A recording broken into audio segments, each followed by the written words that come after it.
क्या आपको पता है कि अगर सर्वनाम ना होते तो हमें एक ही नाम बार बार बोलना पड़ता। जैसे रिया पढ़ती है, रिया पढ़ाती है या रिया मेहनत करती है। तो कितना अजीब लगता है जब हम एक नाम बार बार लेते हैं। इसी परेशानी को दूर करता है सर्वनाम।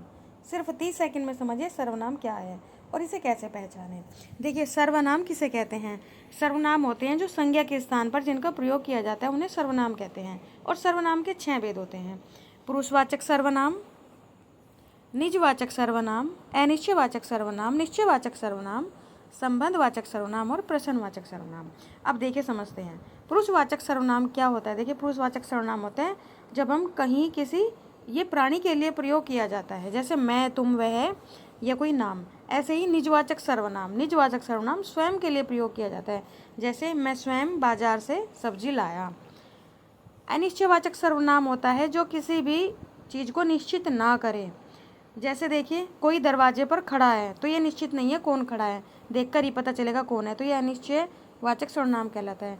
निश्चयवाचक सर्वनाम कहलाता है कि जिसका हमें बिल्कुल निश्चित पता हो। संबंधवाचक सर्वनाम जो दो वाक्य विचारों को आपस में जोड़ने का काम करते हैं, वही संबंधवाचक सर्वनाम कहते हैं। जैसे यदि आप कठिन परिश्रम करोगे तो अवश्य सफल होगे। ऐसे ही प्रश्नवाचक सर्वनाम प्रश्न पूछने के लिए इनका प्रयोग किया जाता है। और पुरुषवाचक सर्वनाम जो है हमारा, देखिए पुरुषवाचक सर्वनाम के 3 भेद होते हैं। उत्तम पुरुष, मध्यम पुरुष और अन्य पुरुष। उत्तम पुरुष होता है बोलने वाला, यानी कि जो बोलता है वो उत्तम पुरुष कहलाता है। मध्यम पुरुष जिससे बात की जा रही है वो मध्यम पुरुष कहलाता है।